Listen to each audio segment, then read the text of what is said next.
પણ કેવળ ઇન્દ્રિયો અંતઃકરણ દ્વારા ભગવાનને જ સેવે, જીભ ભગવાનના ગુણ ગાય કરે, નામ રટણ કરે, આંખ છે એ ભગવાનના દર્શન કરે, કાન ભગવાનની કથા સાંભળે, પગ છે એ ભગવાનના મંદિરે તીર્થે જાય, હાથ છે એ પ્રણામ કરે, થાળ કરે, સેવા કરે, હાર ગૂંથે, વસ્ત્ર અલંકારો ધરાવે, આરતી ઉતારે. એવી રીતે એક એક ઇન્દ્રિયો છે એ ભગવાન સંબંધી કર્મમાં જ પ્રવૃત્ત થઈ જાય. આને ઉત્તમ ભક્તિ કહેવામાં આવી છે. અનન્ય મમતા વિષ્ણુ મમતા પ્રેમ સંગતા ભક્તિ રીચ્યુચતે ભીષ્મ પ્રહલાદો ધવ નારદૈહિ.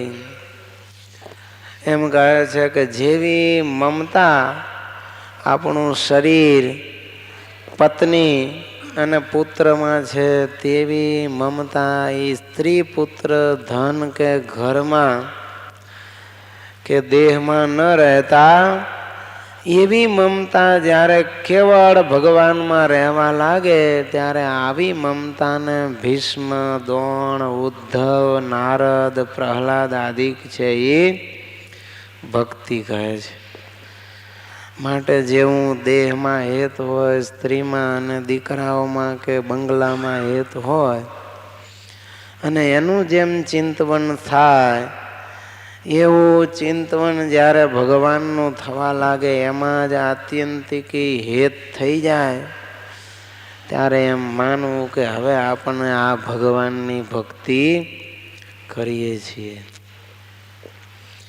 ભક્તિ રસાયણના કરતા મધુસૂદન સરસ્વતી એમ કહે છે કે ધૃતસ્ય ભગવદ ધર્માદ ધારાવાહિકતામ ગતા સર્વેશે મનસો વૃત્તિર ભક્તિ રીત્ય વિધીયતે.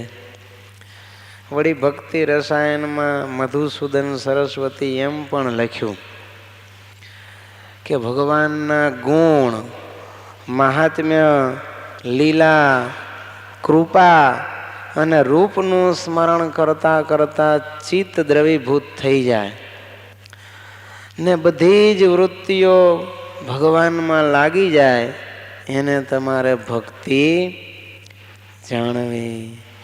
સાંડિલ્ય સૂત્ર ભાષ્યમાં કહેતા સાંડિલ્ય ભક્તિ દર્શન, એની અંદર સાંડિલ્ય ઋષિએ પણ ભક્તિની વ્યાખ્યા કરી છે કે સા પરાનુરક્તિરીશ્વરે. કહેતા ભગવાનની અંદર જે અલૌકિક પ્રેમ, એનું નામ તમે ભક્તિ જાણો. નારદ ભક્તિ દર્શનમાં નારદજીએ ભક્તિની વ્યાખ્યા કરતા એમ કહ્યું કે સાત્વસ્મિન પરમ પ્રેમ રૂપા અમૃત રૂપા છે. નારદજી કહે છે ભક્તિ એટલે શું? તો કે ભક્તિ એ પરમ પ્રેમ રૂપા છે અને અમૃત રૂપા છે. ભગવાનના વિશે જે પરમ પ્રેમ, એવો જે અમૃત રૂપમય પ્રેમ, એનું નામ તમે ભક્તિ જાણો. પંડિતોએ ભક્તિની વ્યાખ્યા કરતા એમ કહ્યું સ્નેહપૂર્વમ અનુધ્યાનમ ભક્તિ રીચ્યુતે બુદ્ધૈહિ. સ્નેહપૂર્વક જે ભગવાનનું અનુધ્યાન, કહેતા સતત ભગવાનનું જે સ્મરણ સ્નેહ કરીને રહે, એનું નામ તમે ભક્તિ જાણો. ભજ ધાતોસ્તુ સેવાર્થ પ્રેમક્તિન પ્રત્યસ્ય ચ સ્નેહેન ભગવત સેવા ભક્તિ રીત્યુચ્યતે બુદ્ધિ. વળી એમ પણ કહ્યું કે ભજ ધાતુ છે ને એનો અર્થ સેવા એવો થાય છે. અને તીન ધાતુ, એક તીન પ્રત્યય છે ધાતુને લાગેલો, એક તો તીન પ્રત્યયનો અર્થ થાય છે પ્રેમ. માટે સ્નેહથી જે ભગવાનની સેવા કરવી એને તમે ભક્તિ જાણો, એમ ભાગવતની સુબોધિની ટીકામાં કહ્યું છે. તત્વદીપ નિબંધ નામનો એક ગ્રંથ છે, એમાં એમ કહ્યું કે મહાત્મ જ્ઞાન પૂર્વસ્તુ સુદૃઢ રસવર્તોધિક સ્નેહો ભક્તિ રીતિ પ્રોક્તસ્તયા મુક્તિર્ન ચાન્યથા. તત્વદીપ નિબંધમાં એમ કહે છે કે ભગવત સ્વરૂપમાં મહાત્મ્ય જ્ઞાન પૂર્વક શ્રી હરિની મૂર્તિમાં સર્વથી અધિક સુદૃઢ સ્નેહ એ જ ભક્તિ એમ કહેલું છે, અને એના વડે જ જીવની મુક્તિ થાય છે. પરંતુ મુક્તિના બીજા કોઈ ઉપાય નથી. સ્નેહ એટલે સ્નેહની વ્યાખ્યા કરતા કહ્યું કે ભગવાનમાં ગાઢ અનુરાગ. એનો બીજો પર્યાય છે પ્રેમ.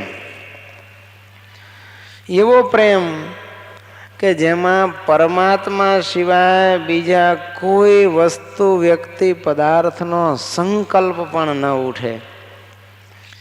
એ પરિપૂર્ણ સ્નેહ, એનું નામ તમે ભક્તિ જાણો. કેવી રીતે? તો કે જેમ ગંગાનો પ્રવાહ છે, એની આગળ પર્વત આવે તો એ પર્વતને ભેદીને પણ ગંગા છે એ સમુદ્રને મળે છે, પણ કોઈની રોકાતી નથી.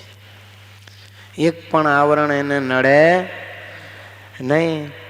એવી રીતે વિષમ દેશ કાળ અને ક્રિયા વગેરે પ્રાપ્ત થાય તો પણ એ મોટા મોટા વિઘ્નોને ઉલ્લંઘીને પણ પ્રેમ છે એ ભગવાનને જ પામે છે.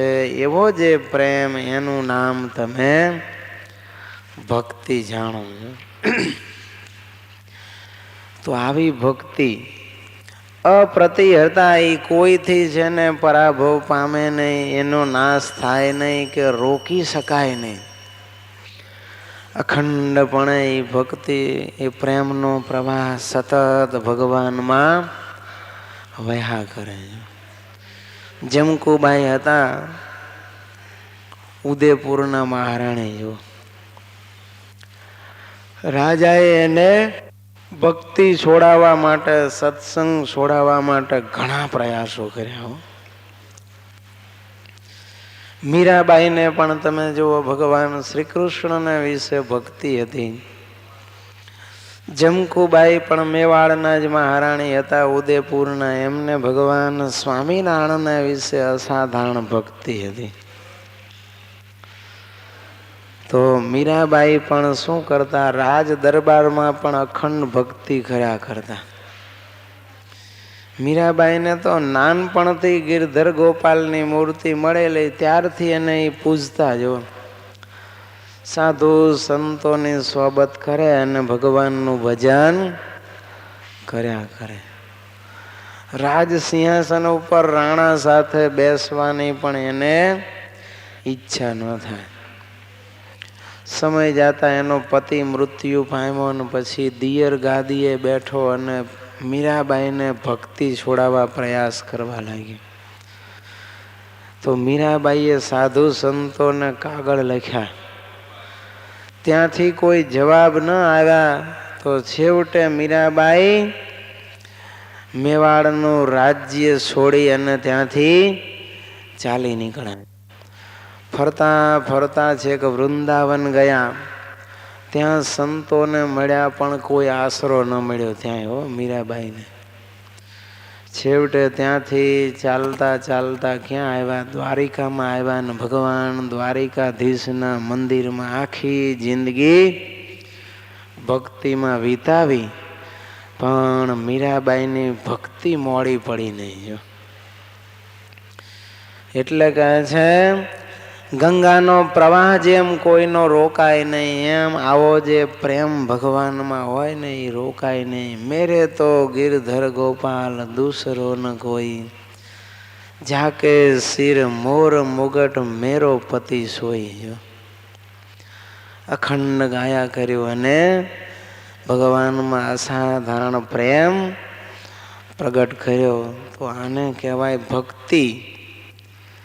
જમકુબાઈને પણ તમે જુઓ, રાણા કહે છે, એના પતિ હતો એ રાજા કહે છે કે હું તારો ધર્મ છોડાવીશ, આવતીકાલે તારો ધર્મ નો છોડાવું તો હું રાણો નહીં. ત્યારે જમકુબાઈએ વિચાર કર્યો કે આ મારો સત્સંગ છોડાવશે તો રાતે ઘર બહાર છોડીને ચાલી નીકળ્યા. જો પુરુષનો વેશ ધારણ કરી ગટર માર્ગે સાડીઓનું દોરડું કરી અને બારીમાંથી ઉતરી રાજમહેલની બહાર નીકળી ગયા.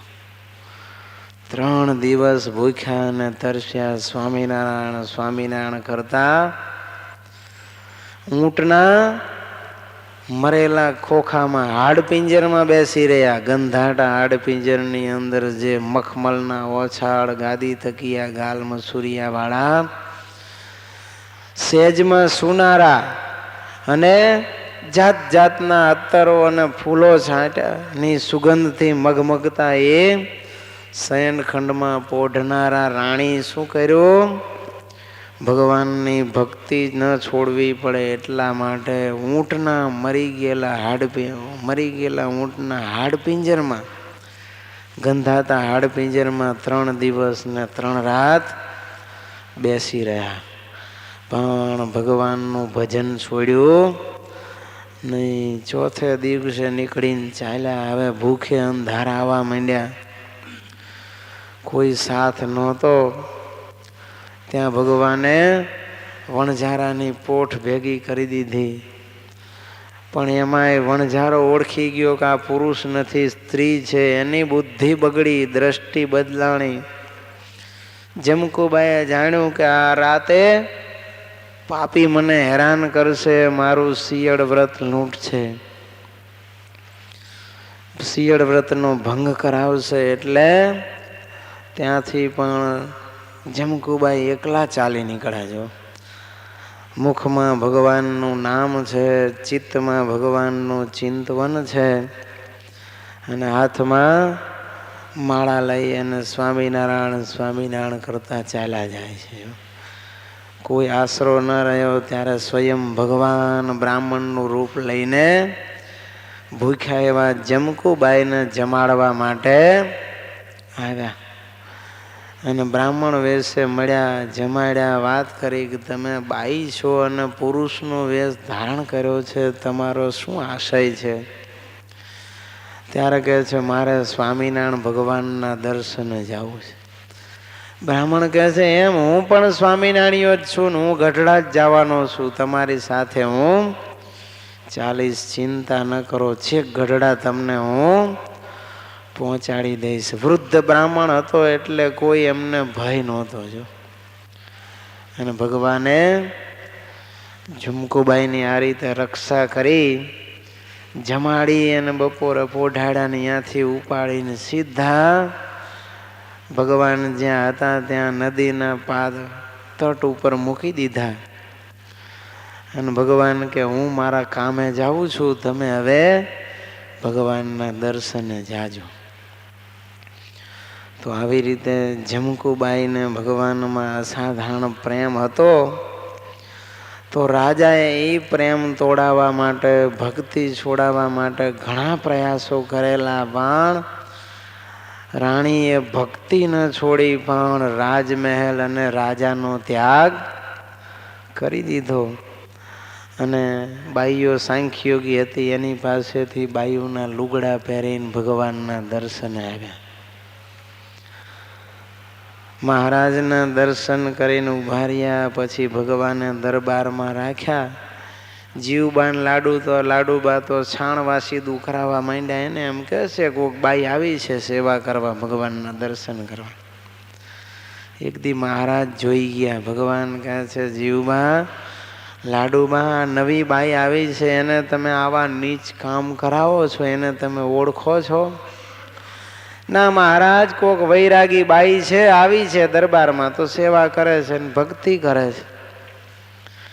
મહારાજ કે જીવબા, લાડુબા, એની ઘરે તમારા જેવી તો ગોલિયું છે, એની નોકરાણીઓ છે, અને તમે ઓળખતા નથી. આ તો ઉદયપુરની મહારાણી જમકુબાઈ છે, માટે આજથી તમે એને હવે આવા કામ કરાવશો નહીં. ત્યારે જીવબા ને લાડુબા કહે છે, મહારાજ અમારી ભૂલ થઈ, અમે એને ઓળખતા નહોતા, હવે સાચવશું.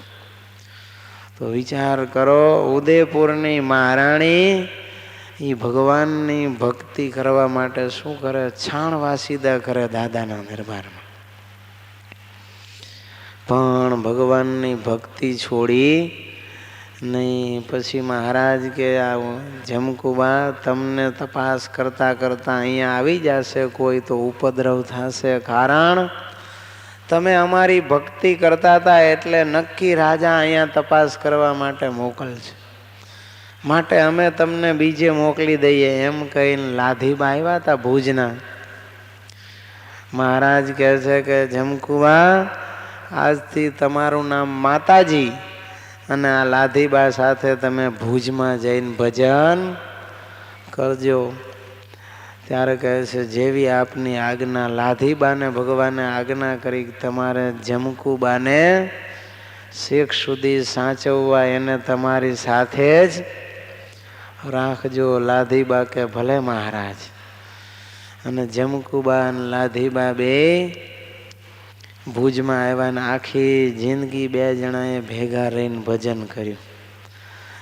લાધીબાને ધામમાં જવાનું હતું એટલે જમકુબાને વાત કરી માતાજીને કે આજ મને મહારાજ તેડવા આવશે અને હું ભગવાનના ધામમાં જઈશ. ત્યારે માતાજી કહે છે કે મને ભગવાને તમારી આજ્ઞામાં રહેવાનું કહ્યું છે, તમે ચાલ્યા જાઓ તો હું પછી કેવી રીતે આજ્ઞામાં રહું? અને તમને પણ ભગવાને કહ્યું છે કે આને તમારી સાથે રાખજો, માટે હું કેવી રીતે? લાધીબા કે એમ કરો, તૈયાર તમે થાઓ, પહેલા તમને મોકલું ને પછી હું ધામમાં જઈશ. જો મહારાજને પ્રાર્થના કરી આવીને પેલા ભગવાન જમકુબાને તેડી ગયા અને લાધીબાએ કહ્યું કે અમારા બેયને ભેગી એક જ ચિતા ખડકજો. પછી મહારાજ લાધીબાને તેડી ગયા અને બેયની સ્મશાન યાત્રા ભેગી કાઢી અને એક જ ચિતામાં આ ગુરુ ચેલી બેયને અગ્નિદાહ દીધો અને ભગવાનના ધામને પામ્યા. તો આટલા મોટા મહારાણી, જેને જમીન ઉપર કોઈ દી પગ નહોતો આપ્યો મૂક્યો, પણ એને ભગવાનની આજ્ઞાએ કરીને અખંડ ભક્તિ કરી અને સેવા કરી, પણ ક્યારેય ભગવાનની ભક્તિમાં આંચ આવવા દીધી નહીં. તો આને કહેવાય અપ્રતિહતા ભક્તિ. આવો જે અસાધારણ ભગવાનમાં પ્રેમ. જો કુશળ કુંવરબાઈ કયો, મહારાજ પ્રગટ મળ્યા નહોતા, ચૈતન્યાનંદ સ્વામીના મુખે ભગવાનની વાતો સાંભળી અને પ્રેમ પ્રગટ્યો. ત્યારથી મહારાજ પાછળ ગાંડા બનેલા. ભગવાન આવે છે એવા સમાચાર મળ્યા. એ વખતે એ તો વાંસદા ગયેલા, એની ભત્રીજી હતી, એને માંદી હશે તો જોવા માટે.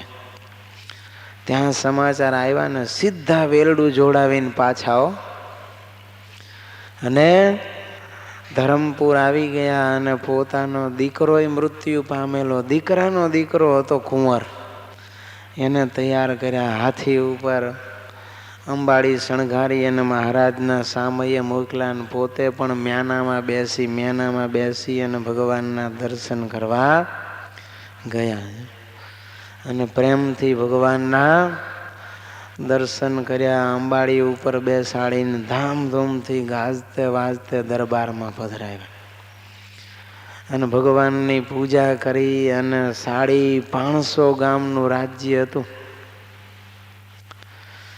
અને એ બધું જ રાજ્ય શું કર્યું? કુશળ કુંવરબાઈએ ભગવાનને આપી દીધું ભેટમાં કે લ્યો મહારાજ, આ બધું મારું રાજ્ય આજથી હું તમને સમર્પિત કરું છું અને મારા રાજ્યમાં તમે રહો ને હું તમારી દાસી થઈને સેવા કરીશ. કેવી સમર્પણની ભાવના. ભગવાન કહે છે કુશળા રાણી, અમે કાંઈ રાજ કરવા આવ્યા નથી, અમે તો તમારા પ્રેમને વશ થઈને આવ્યા છીએ, માટે અહીં થોડો સમય રહેશું. 1.5 મહિનો ભગવાન ત્યાં રોકાણા છે. એક દિવસ રાતે પ્રોગ્રામ હતો કીર્તનનો. ભગવાનને ખુશ કરવા માટે કુશળા રાણી એના બધા જે કલાકારો હતા, ગાયકો, એની પાસે ગવડાવ્યા ભજનો. પછી ભગવાને સંતોને આજ્ઞા કરી. સંતોએ ગાયું ને એની આગળ બધા કલાકારો સાવ ઝાંખા પડી ગયા. ભગવાન ખુશ થયા અને હીરા મોતી માણેક રૂપિયા ઝવેરાત આ બધું સંતોના માથે ઉતારીને જે રાણીના ગવૈયાઓ હતા એને ભગવાને ભેટમાં આપ્યું. કારણ કે સંતો તો રૂપિયા ધન રાખે નહીં. પછી રાત્રે સૂતા અને રાતે ભગવાનને ભૂખ લાગી લે. મૂળજી બ્રહ્મચારીને કહે છે બ્રહ્મચારી ભૂખ લાગી છે. બ્રહ્મચારી કે હોઈ જાઓ સાના માના, અત્યારે ક્યાંથી ખાવાનું મળે. ભગવાન ચૂપ થઈ ગયા. થોડી વાર થઈને ફરી વાર કહે છે કે બ્રહ્મચારી ભૂખ લાગી છે, ઊંઘ નહીં આવે, કાંઈક ખાવાનું તો જોશે. બ્રહ્મચારી બેઠા થયા. મહારાજને કહે છે મહારાજ અહીંયા ક્યાંથી ખાવાનું લાવું? આ કંઈ થોડો દાદાનો દરબાર છે, જીવબાન લાડુબાન કહું તરત રોટલો ઘડીને આપે. માટે લ્યો આ પાણીનો લોટો પીને હોઈ જાઓ, સવાર પડશે એટલે વહેલા રસોઈ કરીને જમાડીશ. મહારાજ પાણી પીને હોઈ ગયા. વળી મહારાજ જાગ્યા. બ્રહ્મચારીને કહે છે મૂળજી બ્રહ્મચારી ઊંઘ નહીં આવે હો, સવાર નહીં પડે, હજી તો 12 વાગ્યા છે અને 4-5 કલાક કાઢવાની છે, સવાર પડે. બ્રહ્મચારી કહે છે મહારાજ પણ આ હજારા રાજમહેલમાં હું શું કરું? ભગવાન કહે છે ગમે એમ કરો પણ હનુમાનજી અડિયું કાઢે છે પેટમાં, માટે ખાવાની વ્યવસ્થા કરવી જોઈશે. બ્રહ્મચારી કે મહારાજ 12 વાગે કોણ જાગતું હોય? ભગવાન કે આંટો તો મારો. બ્રહ્મચારી તપાસ કરવા ગયા. ત્યાં તો કુશળ કુંવરબાઈ 12 વાગે પ્રદક્ષિણા ફરતા હતા હો. બ્રહ્મચારીને 12 આંટા મારતા જોયા ને પરસાળમાં. બોલાવ્યા કે બ્રહ્મચારી કેમ બહાર નીકળ્યા? કાંઈ તકલીફ છે? કાંઈ જોઈએ છે? રાણીને જોઈને બ્રહ્મચારી તો રાજી થઈ ગયા. હાથ જોડીને કહે છે કે મહારાજને ભૂખ લાગી છે, કાંઈ મળશે? અરે કેમ ન મળે, થોડી વાર રાહ જુઓ, હમણાં હું લઈને આવું છું. બધું દોડતા રાણી તો બાથરૂમમાં ગયા, સ્નાન કર્યું, રેશમી વસ્ત્રો પહેર્યા અને સરસ મજાનો રોટલો ફૂલેલ દડા જેવો તૈયાર કર્યો. 2 રોટલા બીજો ઘડી અને અથાણું, દહીં ને પાપડ ને બધું જે કાંઈ હતું એ બધું લઈને થાળીમાં રૂમાલ ઢાંકીને બ્રહ્મચારી પાસે આવ્યા. લ્યો બ્રહ્મચારી મહારાજ. બ્રહ્મચારી તો જોઈને કહે છે કે આ શું છે? ત્યારે કહે છે મહારાજ માટે થાળ. અરે પણ અત્યારે તો કે આ અમારા રાજમહેલમાં તો બધું તૈયાર હોય જ, તમારે ચિંતા કરવાની જરૂર નહીં, લ્યો ભગવાનને જમાડો. બ્રહ્મચારી બિચારા ઊંઘમાં હશે, થાળ લઈ જઈને ભગવાનને સોંપ્યો અને બાજુમાં બેઠા. ભગવાન થાળ ખોલીને જોવે ત્યાં જમકુબા સામે બેઠા દર્શન કરે હો. અને મહારાજે જમવાનું ચાલુ કરતા પહેલા બ્રહ્મચારીને કહ્યું કે આ કોણ લાવ્યું? ત્યારે કે મહારાજ કુશળ કુંવરબાઈએ આપ્યો થાળ. મહારાજે જોયું કે રાણીનો અંતરનો ભાવ છે અમને જમાડવાનો. મહારાજ કહે છે કુશળા રાણી અહીંયા આવો, તમે રોટલો ઘડ્યો છે તો તમારા જ હાથે જમાડો. ભગવાન અંતરનો ભાવ પારખી ગયા. કુશળ કુંવરબાઈના આનંદનો પાર ન રહ્યો અને મહારાજ પાસે પલાઠી વાળીને બેસી ગયા અને ભગવાનને બટકા દઈને માંડ્યા જમાડવા. જો અને એ કુશળ કુંવરબાઈના અંતરનો ભાવ સંતોએ એ ભક્તિને કીર્તનમાં કંડારી સજની કોડે આનંદ મારા ઘેર શ્રીજી પધાર્યા. સજની કોડે આનંદ મારા ઘેર શ્રીજી પધાર્યા. એ જી આવી મારા તનડાનો તાપ નિવાર્યા રે. સજની કોડે આનંદ મારા ઘેર શ્રીજી પધાર્યા. હરખે શું ઉઠી હું તો સન્મુખ ચાલી. તેડી બેસાડ્યા મેં તો બાયલડી જાલી. અક્ષર ન વાલીડાને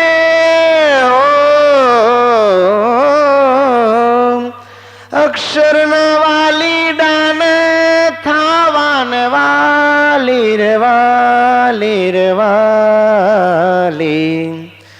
સજની કોડે આનંદ મારા ઘેર શ્રીજી પધાર્યા.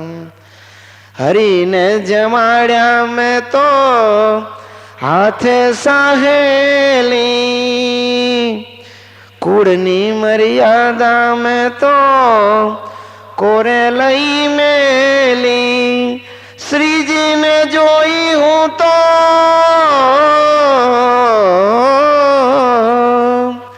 શ્રીજીને જોઈ હું તો થઈ છું રે ઘેલી રે ઘેલી રે ઘેલી.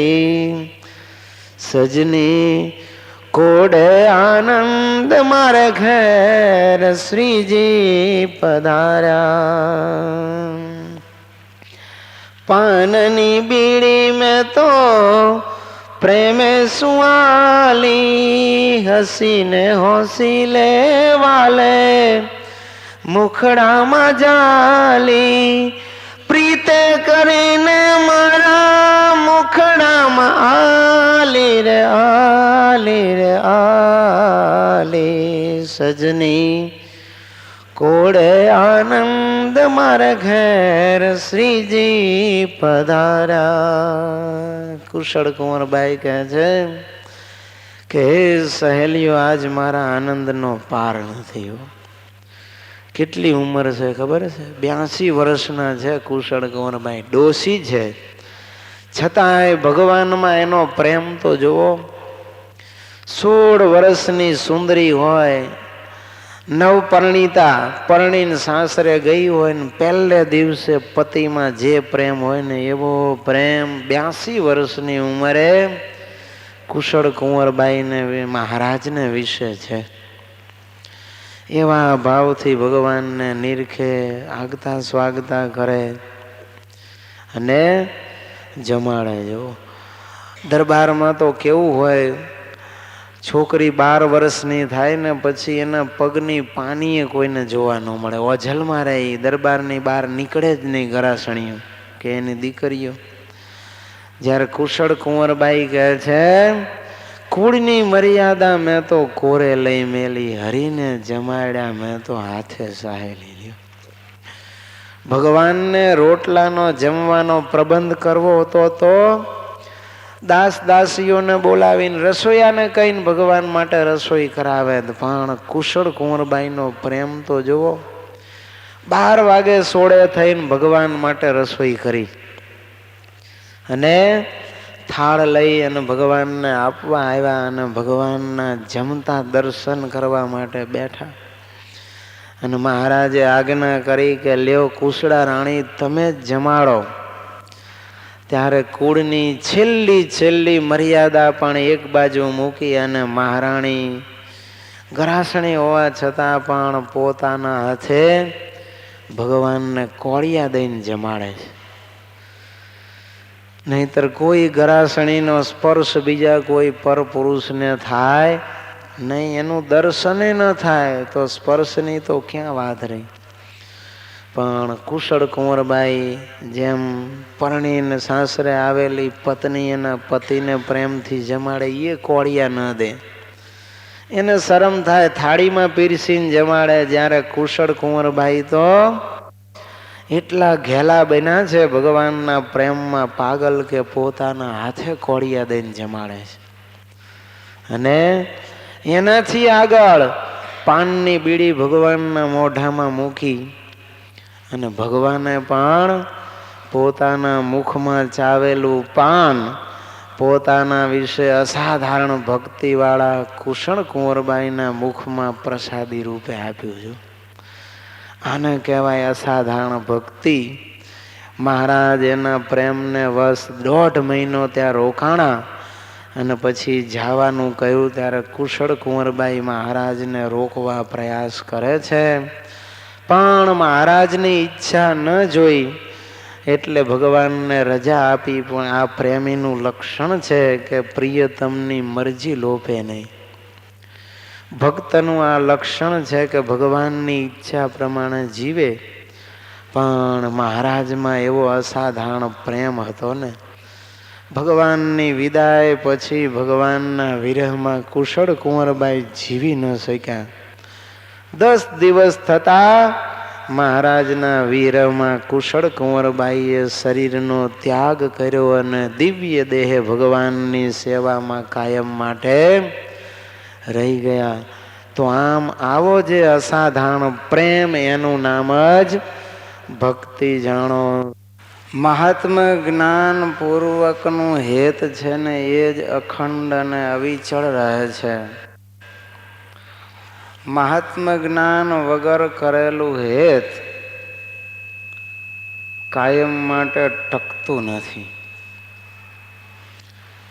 એટલે મહારાજે સ્પેશિયલ શબ્દ વાપર્યો કે મહાત્મ્ય જ્ઞાન યુગ ભૂરી સ્નેહો.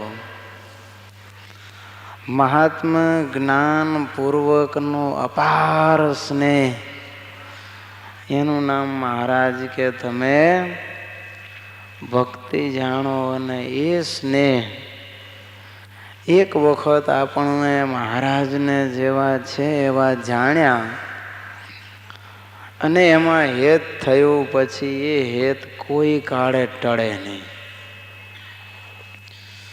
તો આ ભગવાન કેવા મોટા છે,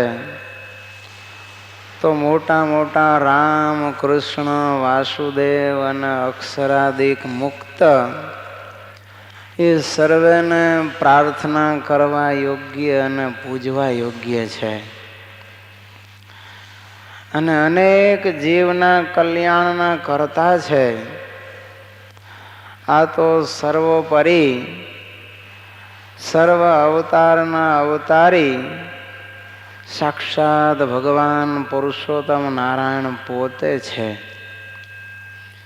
માટે આજ માનવા યોગ્ય છે, આજ ભજવા યોગ્ય અને આ ભગવાન જ પામવા યોગ્ય છે. પૃથ્વીને વિશે શબ્દ, સ્પર્શ, રૂપ, રસ ને ગંધ ચિત્ર વિચિત્ર અનંત પ્રકારના છે.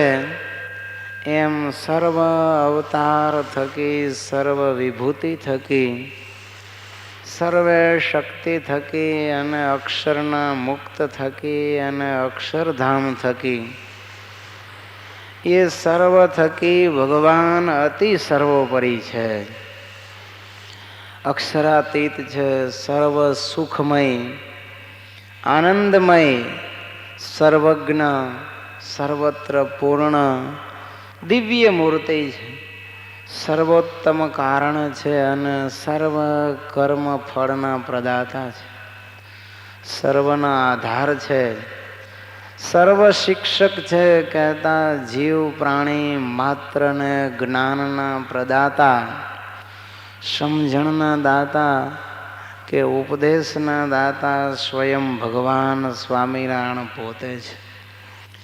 એ ભગવાન સર્વવ્યાપી છે, એક દેશસ્થ થકા સર્વદેશી છે. અને સર્વદેશી હોવા છતાં પણ એ ભગવાન અક્ષરધામમાં મૂર્તિમાન દિવ્ય સાકાર સ્વરૂપે બિરાજી એક દેશી છે. સર્વ ઉપાસ્ય મૂર્તિ છે. કહેતા બધાને માટે કોઈ ઉપાસ્ય ઈષ્ટદેવ હોય તો એ સર્વોપરી ભગવાન સ્વામિનારાયણ છે. જીવ પ્રાણી માત્રને જો ચિંતનીય કોઈ હોય તો એ મને મળ્યા એ મહારાજ છે. સર્વ રસમય છે. નવરસ ભગવાનને વિશે અખંડ બિરાજમાન છે.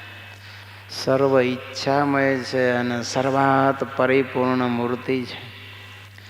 નક્ષીખ નિર્દોષ મૂર્તિ છે.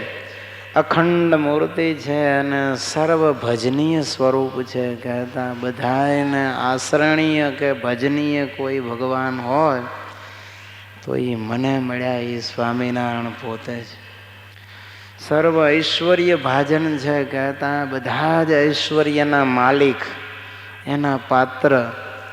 સર્વ શક્તિ ભાજન, સર્વ વિભૂતિ ભાજન અને સર્વ સુંદરતા, લાવણ્યતા અને કરુણા ભાજન છે.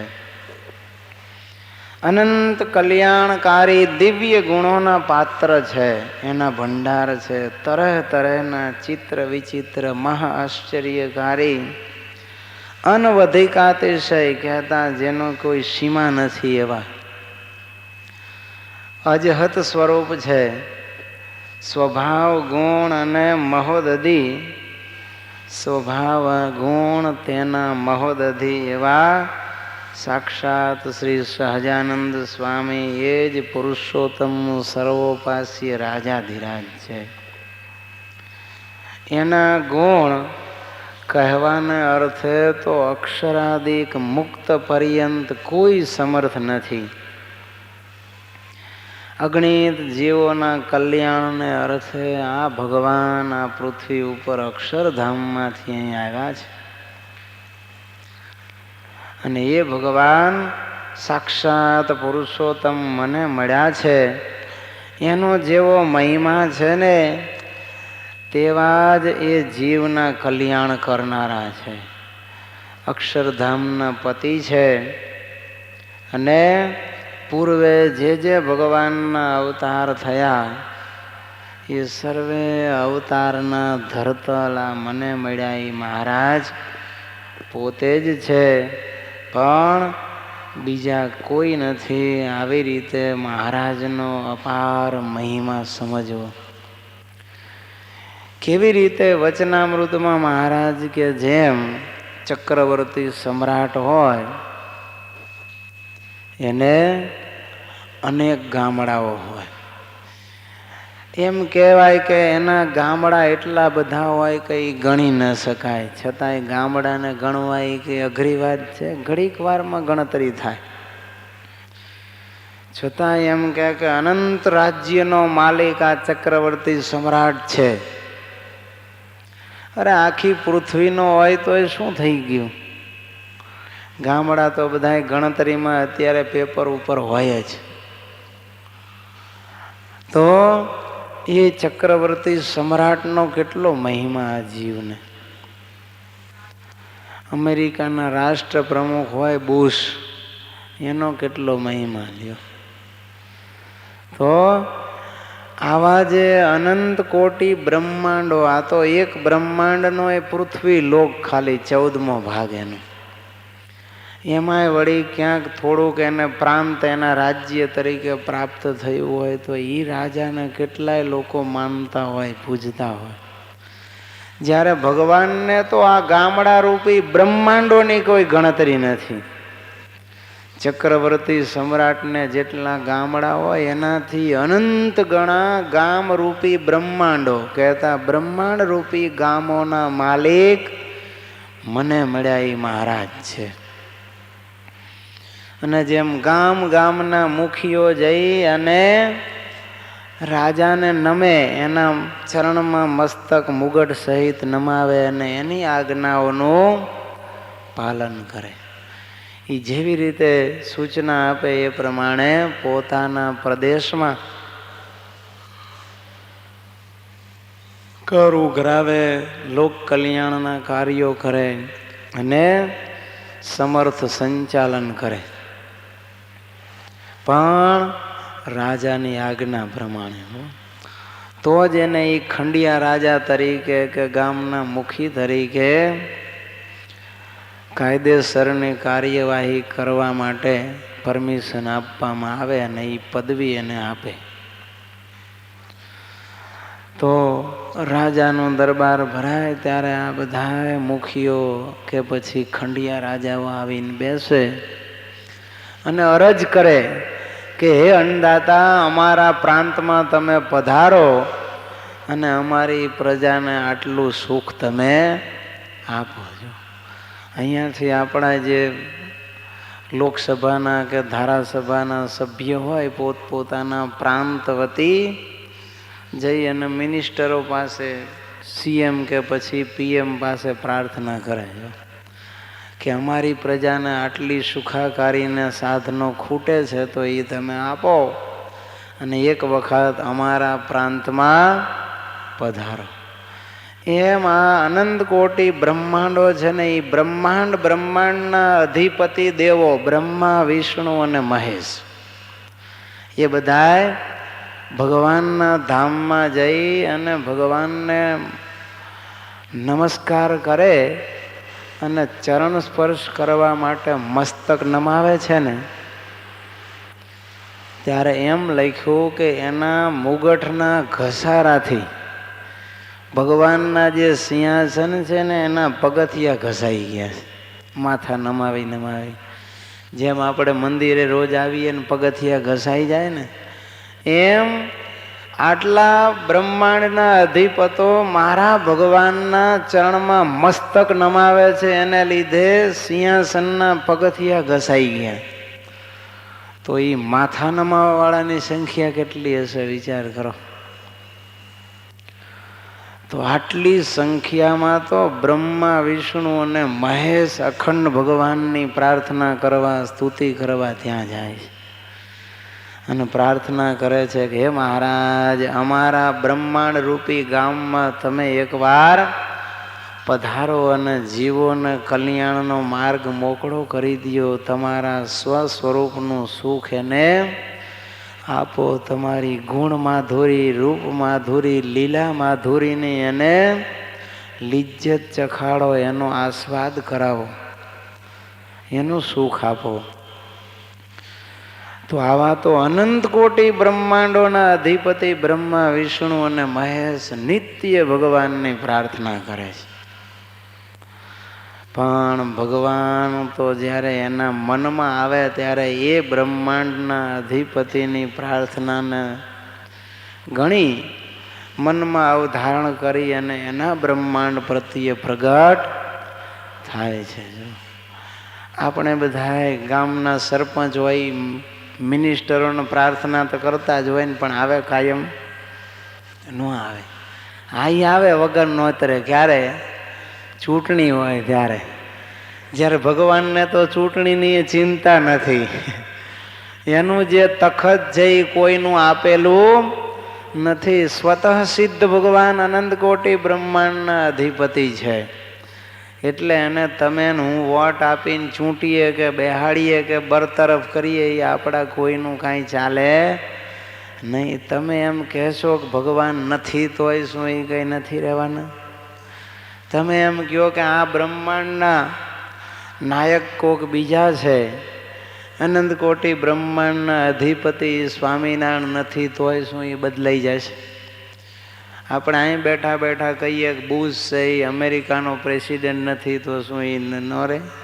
એ રહેવાનો જ છે, ભલે 5 વર્ષ સુધી એનું હોય. પણ ભગવાન તો કાયમ માટે સર્વાવતારી, સર્વોપરી અને સર્વ કારણના કારણ હતા છે અને રહેવાના છે. તો એ ભગવાનને આ બધા જઈને પ્રાર્થના કરે અને ભગવાનના મનમાં જે દી આવે તે દી ભગવાન પધારે હો. તો આ સર્વોપરી ભગવાનને બ્રહ્માએ પોતાના 50 વર્ષ અને 1.5 પહોર દિવસ ચડતા સુધી પ્રાર્થના કરી. ત્યારે આ સર્વોપરી ભગવાનના ચરણ કમળ આ ભૂમંડળ ઉપર આવ્યા છે. બ્રહ્માજીના 50 વર્ષ વિચાર કરો એટલે કેટલા થયા? 8 અબજ ને 64 કરોડ, એને ગુણ્યા 365, એને ગુણ્યા 50, અને એ સિવાય 1.5 પહોર દિવસ પાછો એક્સ્ટ્રા. આટલા વર્ષો સુધી બ્રહ્માજીએ પ્રાર્થના કરી ત્યારે એ ભગવાન આ બ્રહ્માંડમાં પધાર્યા, અને મારા કેટલા મોટા ભાગ્ય કે એ ભગવાનની મને પ્રાપ્તિ થઈ. એ ભગવાનના અદ્ભુત અલૌકિક દિવ્ય સત્સંગનો વારસો મને મળ્યો. એ ભગવાનની મૂર્તિ મને મળી. માટે મારા ભાગ્યનો કોઈ પાર નથી કે બ્રહ્માજીને જે દુર્લભ ભગવાન આજ અમને સુલભ થયા છે. તો આટલા મોંઘાઈ ભગવાન જ્યારે આપણને મળ્યા હોય ત્યારે પછી એમાં અપાર હેત થાય, એમાં કોઈ શંકાને સ્થાન છે? આપણે આમ રસ્તે ચાલ્યા જતા હોય ને ક્યાંક ચળકતો પદાર્થ દેખાય એટલે સહેજે આપણી માનસ પટલ ઉપર એની છાપ ઊભી થાય કે રખે ને હીરો નહીં હોય ને, એટલે આપણા પ્રકૃતિગત આપણે નીચા નમીશું અને એ વસ્તુ લઈ લઈશું. પણ આપણને ખબર તો પડતી નથી આ હીરો છે કે શું છે, નથી ખબર હો. પણ એમ લાગશે કે આ કંઈક પદાર્થ સારો લાગે છે એટલે લઈ લઈશું. શું કરશું? લઈ લઈશું. પાંચીકો જ હશે સ્ફટિક જેવો, ચલો લઈ આવીને પછી ઘરે મૂક્યો હોય, ટીપોય ઉપર મૂકે અથવા તો શોકેસ હોય ને ત્યાં રાખી દે, બહુ સારો છે. પછી બાબો તમારો હોય નાનકડો, એ જીદ કરે કે આ પથ્થરો મારે રમવા જોઈએ. બેબી હોય તો ઓલી 10 કુકડી 12 કુકડી શું રમે, કઈ કુકરીઓ ત્યાં ઊંચું ઉછાળીને રમતા હોય છે ને. હા, અને છોકરાઓ હોય તો ઓલી 10 કુકરી 5 કુકરીની રમત રમે ખાના દોરીને. તો એ બાળક તમારું હોય એ કજીયો કરીને એ કુકરી લઈ જાય અને ફળિયામાં રમતા હોય અને અચાનક કોક સંત ભિક્ષામાં